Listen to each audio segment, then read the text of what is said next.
আমার সামনে আমার এক বড় ভাই বসে আছে, তিনি কিন্তু হিন্দু, সমস্যাটা সেখানে। কিন্তু বাংলাদেশের মানুষের কোনো সমস্যা না, পার্শ্ববর্তী মানুষের অনেক সমস্যা। তো ভাইয়ের সঙ্গে আমরা কথা বলবো, ভাইদের উপর নাকি অনেক নির্যাতন অত্যাচার হয়েছে। তো ভাই এখন আমাদের তার নির্যাতন অত্যাচারের ঘটনা আমাদের খুলে বলবে। আমরা 5ই আগস্টের পরের হিসাব বাদ দিয়ে দিব, আমরা এই 4 মাসের হিসাব করিব।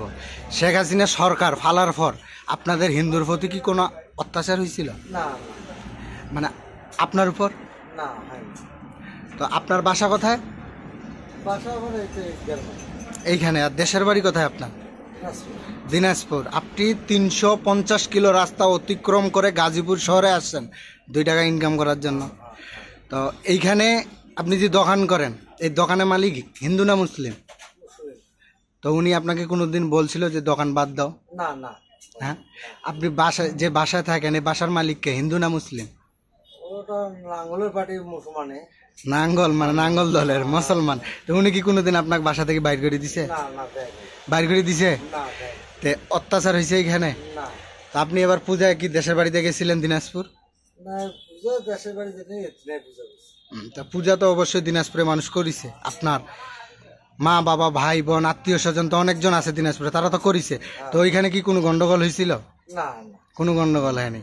তা আমাদের যে পার্শ্ববর্তী দেশ ভারত বলতেছে আপনাদের উপর বাংলাদেশের মানুষ মানে মুসলমান মানুষ নির্যাতন করতেছে। তো এটাকে কি বলবেন আপনি ভাই?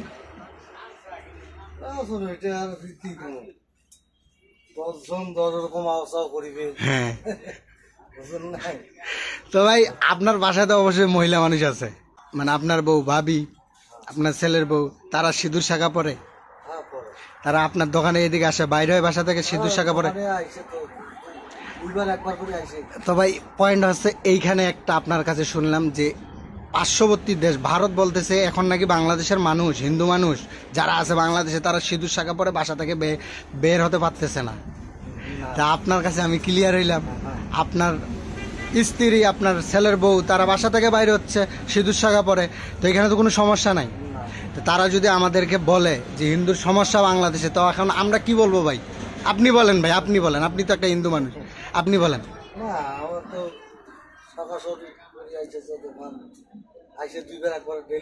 কোনো সমস্যা হয় না। ভারতবর্ষ বলতেছে বাংলাদেশে হিন্দুদের নাকি তারা জায়গা দিবে। তো যদি জায়গা দেয় আপনি বাংলাদেশ ছেড়ে ওই দেশে যাবেন? হ্যাঁ, ওই দেশে যাবেন না? আপনার যদি জায়গা জমি দেয় ওই দেশে যাবেন না? আমার তো বড় কোনো জন্মস্থান জায়গা। এক জায়গা থেকে আরেক জায়গা যদি জায়গাতে থাকার জন্য যাবেন না?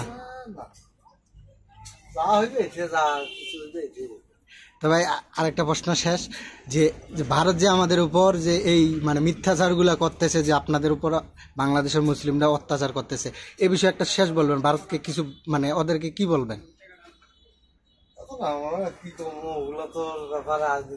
না, আপনার মন থেকে একটা কিছু বলেন যে আপনাদের উপর কি সত্যিকার অত্যাচার হয়েছে না হয় নাই, এই বিষয়টা বলেন। হয় নাই সেটা কেন বলবো, যেটা হয় নাই সেটা তো মিথ্যা কথা বল।